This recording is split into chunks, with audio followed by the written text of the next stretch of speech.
Most US travelers assume getting a Vietnam visa is straightforward. And honestly, that assumption quietly causes missed flights, extra fees, and a lot of unnecessary stress. Vietnam's visa system looks simple on the surface, but small misunderstandings catch people off guard every year, especially first-time visitors.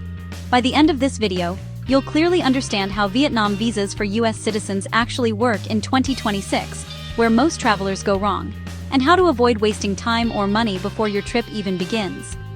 Vietnam isn't difficult, but it does work differently, and knowing those differences early makes all the difference.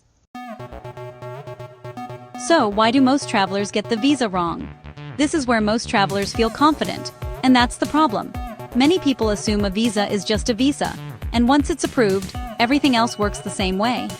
That logic holds in some countries, but it doesn't hold in Vietnam.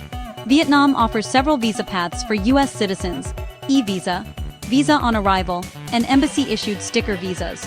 On paper, they all sound similar.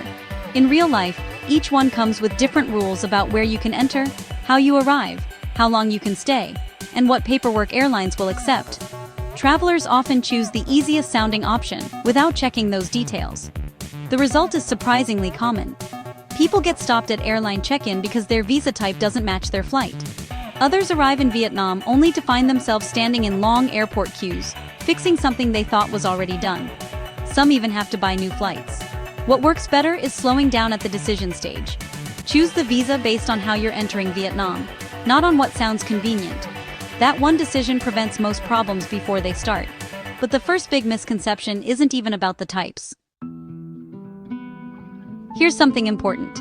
You can't skip the visa, except for Phu Quoc. This catches a lot of US travelers off guard. Many people assume Vietnam offers visa-free entry the way several Southeast Asian countries do.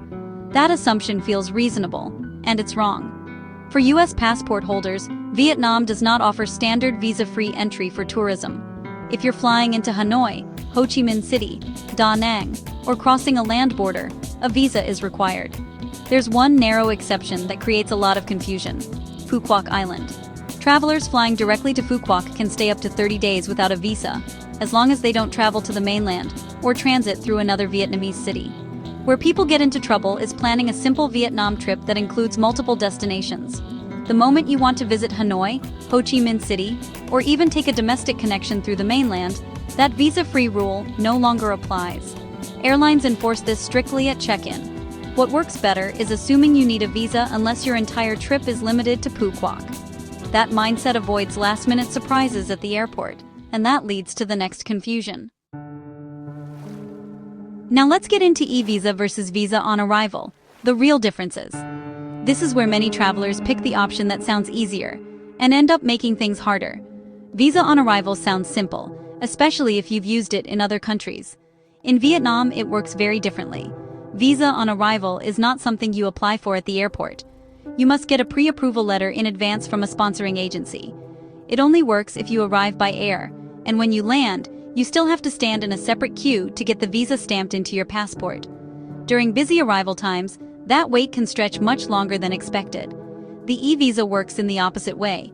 You apply online yourself, receive the visa before flying, and enter through approved airports, land borders, or seaports without stopping at a visa counter.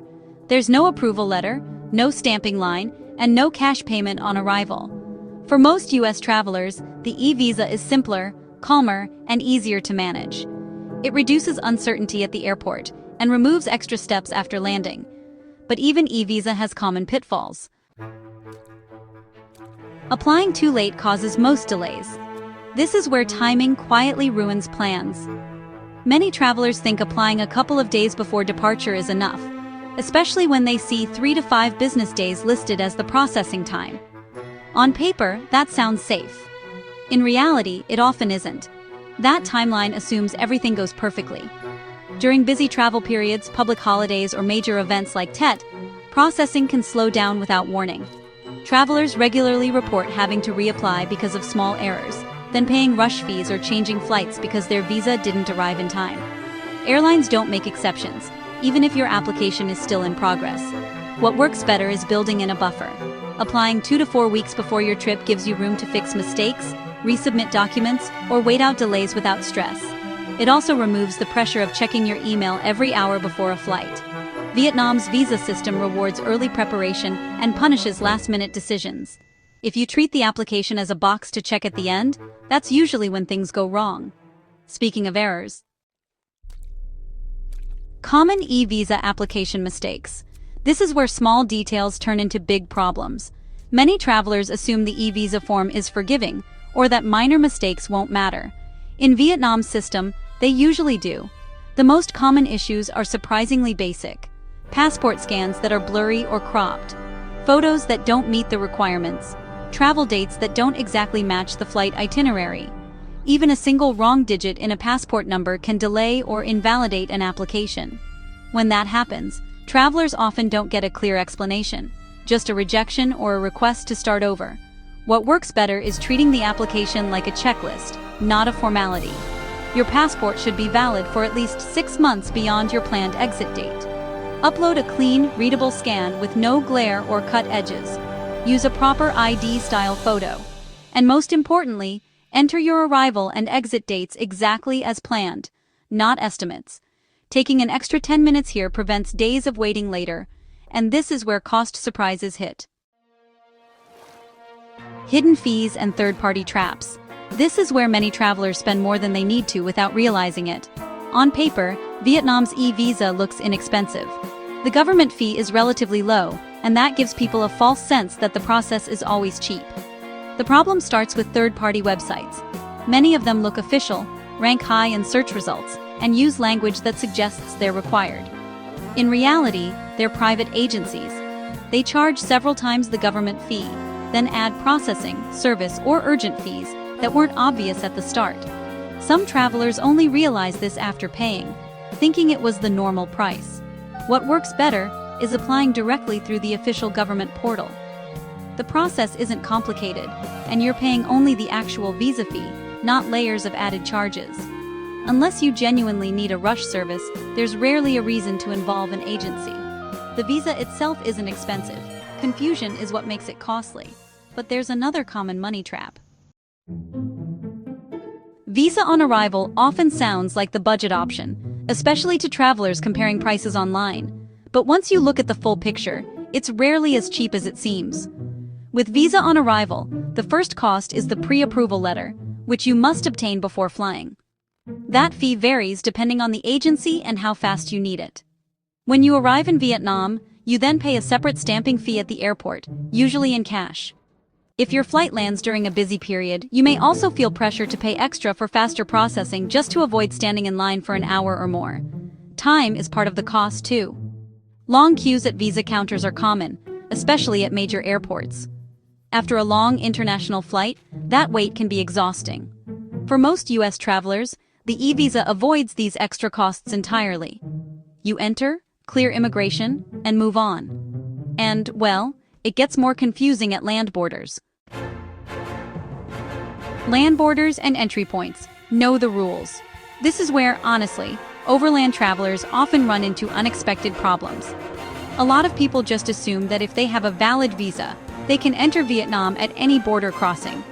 In practice, though, that's not always true. While Vietnam has expanded the number of entry points that accept e-visas, not every land border supports every visa type.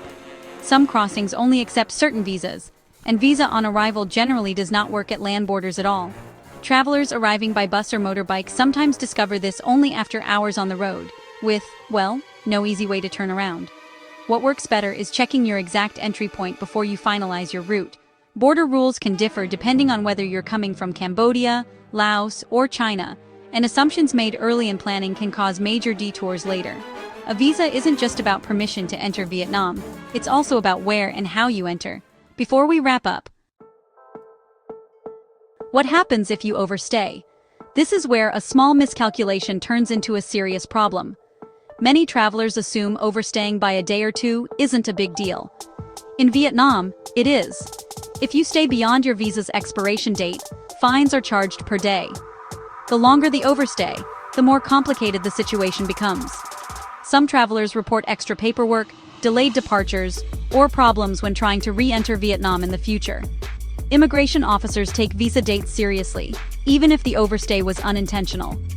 What works better is tracking your dates carefully from the moment you enter the country. Your visa validity and the entry stamp in your passport are what matter, not your flight booking or hotel plans. If you think you need more time, extensions are sometimes possible inside Vietnam, but they require paperwork, processing time, and often assistance from an agency. Waiting until the last minute really limits your options. Planning your exit before your visa expires keeps the end of your trip calm and uncomplicated. One last big takeaway.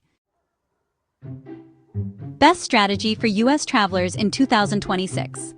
If you step back, most visa problems U.S. travelers face in Vietnam follow the same pattern. They aren't random, and honestly, they aren't bad luck. They're predictable, and that means they're avoidable. The safest approach in 2026 is understanding your options before you commit to flights.